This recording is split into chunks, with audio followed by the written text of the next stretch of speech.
voltamos com o nosso programa Ante os Tempos Novos. Estamos hoje abordando toda a coleção, conjunto de André Luiz e a vida no mundo espiritual. Tem uma pergunta aqui, Sueli, que acredito que seja assim o que mais vale, não é? Mas você é que vai estabelecer esse parâmetro. Como é a hierarquia no mundo espiritual? Todos os aspectos que indicam a vivência no mundo espiritual diferem dos daqui da Terra. A hierarquia no mundo espiritual é a hierarquia espiritual mesmo. Porque lá não tem privilégio, ninguém passa na frente do outro, não tem ninguém que vai fazer assim, eu vou botar meu parente, eu tenho preferência por aquele espírito ou por aquela pessoa, por aquele ente querido, nada disso. A pessoa vai galgar um posto maior em nosso lar, com mais responsabilidade, se ele merecer. Ninguém fica num nível de trabalho em nosso lar que não mereça. As pessoas estão de acordo com aquilo que elas já amealharam, com aquilo que elas já conquistaram. E não porque tem preferência, ou porque pediu alguém, ou porque conseguiram um padrinho para dar um empurrão na pessoa, nada disso. É tudo muito bem organizado, de acordo com a sua condição espiritual. E é uma condição assim de trabalho muito interessante essa organização, porque existem ministros que cuidam de várias áreas e tem o governador geral, que governa tudo. E tem aqueles outros que estão sob o comando dos ministros, das muitas áreas, e que trabalham em diferentes setores. Agora, aquele que está num setor, ainda no começo, ele pode, à medida que ele tiver muita abnegação, muita doação de amor, de interesse pelas pessoas, pelos espíritos que vão chegando, porque para ali vão espíritos recém-desencarnados ou desencarnados há mais tempo, desde que também mereçam ir para nosso lar. Porque para nosso lar não vai qualquer, eu quero ir para nosso lar, vou me preparar. Não. Se você tiver condições de ir para nosso lar, você vai. Por uma questão de atração vibratória. Agora, você só vai se você tiver condição para isso. Portanto, também toda a hierarquia ela está sedimentada dessa forma. Quer dizer, o aspecto moral aí é fundamental. Porque uma das coisas que, quando eu li essa obra, Nosso Lar, duas coisas me chamaram muita atenção. Primeiro, o André Luiz era médico aqui na Terra e lá ele estava fazendo faxina, ele estava fazendo uma limpeza no chão e tal. E uma outra coisa que eu achei, que aí é a questão da noção de tempo, né, era que a ministra veneranda, quanto tempo ela estava se dedicando àquilo. Então, você percebe que lá realmente é aquilo que você falou, né? Difere de tudo aquilo que a gente enxerga. E é uma personagem no livro que vai pedir a um dos ministros um determinado favor. Ela queria uma coisa que ela achava que era necessário para ela. Só que o ministro fala com ela, quantas horas você tem de trabalho? Ela não tinha quase nada, porque ela achava ruim tudo quanto era trabalho que dava para ela, ela não estava satisfeita. Então, ela não pôde receber aquilo que ela pediu, porque só se tivesse mérito. Olha só. Então, é verdade que no mundo espiritual, tudo o que pensamos, os outros espíritos percebem, captam os nossos pensamentos? É verdade. Ali ninguém camufla nada, ninguém finge, ninguém esconde, nada fica oculto. Isso é muito bom, porque quando nós pensamos, nós exteriorizamos o nosso padrão vibratório. Se eu estou pensando negativamente, meu padrão vibratório é negativo. Se eu estou pensando positivamente, é positivo. Portanto, no mundo espiritual, se nós estamos ali em contato com aqueles outros espíritos até muito mais adiantados do que nós mesmos, o que acontece? Se meus pensamentos são pensamentos desequilibrados, se são pensamentos negativos, se eu fico me lamuriando, lembrando da vida terrena, me achando injustiçado, qualquer coisa que for, os outros espíritos percebem. Eles captam, eles sabem que nós estamos num padrão vibratório baixo, num padrão vibratório inferior. Não há necessidade que eles fiquem dizendo assim, Sueli está pensando, eu estando no mundo espiritual, Sueli está pensando naquele tempo que ela fazia isso assim, que agora ela não pode fazer, uma coisa desse tipo. Sim. Não é assim. Eles notam que meu padrão vibratório baixou. O padrão vibratório de Sueli baixou. E ela precisa reagir. Então é isso. Muitas vezes André Luiz foi chamado a atenção. Quando ele começava a lembrar das coisas da terra, a sentir falta, a sentir necessidade, o padrão caía. Padrão vibratório, né? O nível da vibração dele. Então, ele era advertido. Você precisa mudar o padrão do seu pensamento. O seu tônus vibratório precisa ser mudado para cima, para melhor. E aí ele reagia. Portanto, isso é maravilhoso, porque ali ninguém vai mentir, ninguém é hipócrita, ninguém vai falsear a verdade, ninguém vai ocultar seus pensamentos. Nós somos o que somos e externamos isso no dia a dia, no contato com os outros companheiros que também estão ali, porque nosso lar é uma colônia que tem milhões de habitantes. Nós hoje não sabemos o número de habitantes que tem nosso lar, né?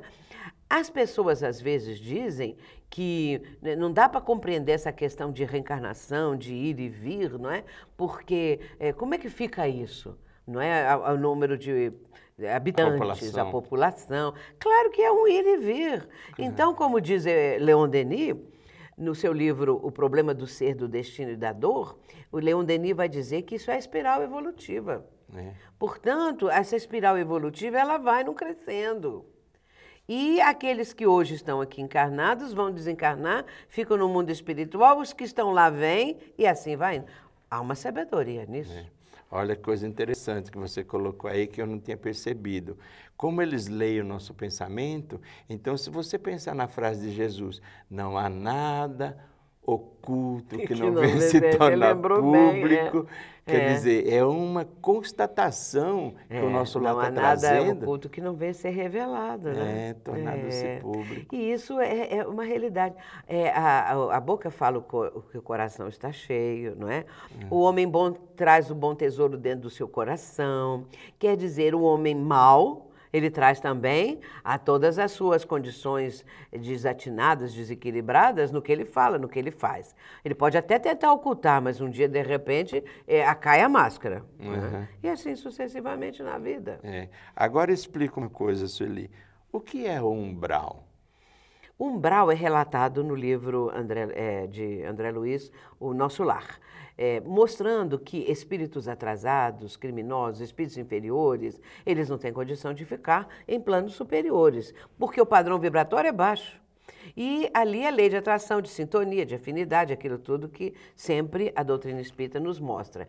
E é claro que estes espíritos atrasados, eles vão se atrair, porque há uma identidade vibratória, uma identificação. O que acontece? Eles vão se aglomerar em determinado ponto, no plano mais baixo, inferior. Mas aí a pessoa, às vezes, vou fazer um parêntese, a pessoa, às vezes, pode pensar assim, o céu está em cima e o inferno está embaixo. Mas nós temos que lembrar que o planeta evoluciona, ele tem as evoluções, não é? As circunvoluções, e ele vai em torno do Sol e tudo mais, né? Movimento de translação, de rotação e tudo. Então não podemos dizer que o inferno está embaixo, que o céu está em cima, e que isso tudo é uma baseado mudança. em qual referência, né? Não tem isso, não quer dizer, porque é vibração. Nós temos que lembrar que é outra dimensão. E sendo outra dimensão, o que impera é o padrão vibracional. Portanto, o umbral é uma região sombria, porque o pensamento daqueles espíritos é assim, negativo. O espírito atrasado, e aí é muito interessante lembrar daquele filme Ghost. Certo. No filme Ghost, quem não assistiu deve assistir, mostra que aqueles espíritos, os atrasados que estão ali encarnados, né? O assassino, por exemplo, quando ele morre, já bem no final do filme, vem um grupo de espíritos atrasados, não é? Com vestes negras, aqueles espíritos assim, mostrando aquele turbilhão de vibração densa, e eles vêm e pegam o espírito daquele que acaba de morrer, que era o criminoso, porque ele estava dentro do padrão daqueles espíritos. E aí ele não tinha condição de ir para uma outra região acima, ele vai para onde lhe é destinado, porque, como nós dissemos ali há pouco, né? A cada um segundo as suas obras. E nós podemos ser sepulcros caiados de branco, como disse Jesus, aqui na Terra, fingindo uma coisa que não somos, mas por dentro nós trazemos escombros morais, né? Só que no mundo espiritual isso não funciona. Cada um está onde tem que estar. Com a mesma medida que medirdes ao próximo, Também sereis serás medido, medido. disse Jesus. Olha que coisa interessante. Agora eu queria fazer uma pergunta, porque como nós sabemos que o nosso lar é uma colônia existente no mundo espiritual, quem vai para o nosso lar ao deixar o corpo físico? Quem vai para esse tipo de colônia? Não são espíritos que a gente possa pensar eleitos do Senhor.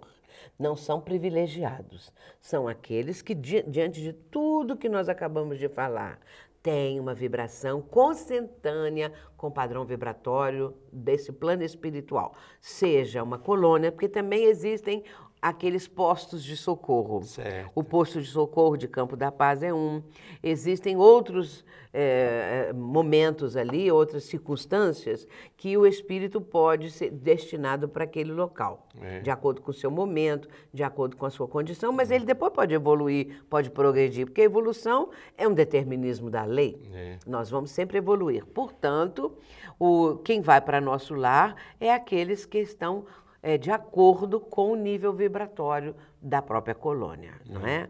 E nós sabemos que ali, e o filme Nosso Lar mostrou isso, embora que o filme não tivesse assim plenamente identificado com o livro, mas foi muito bom e muito assim ajudou muito, né, que as pessoas refletissem sobre o mundo espiritual. Ali nós vemos espíritos enfermos sendo tratados, o próprio André Luiz foi ser enfermeiro, como você disse. Portanto, é um padrão vibratório tal que possa fazer com que a pessoa seja residente da colônia espiritual Nosso Lar. É isso aí. Bom, meus amigos, telespectadores, nós estamos partindo para o encerramento do nosso programa, Ante os Tempos Novos. Queremos deixar aqui um grande abraço a todos vocês e passar a palavra à nossa irmã Sueli para suas considerações. Agradecemos também a todos os nossos amigos e desejamos paz e luz a todos.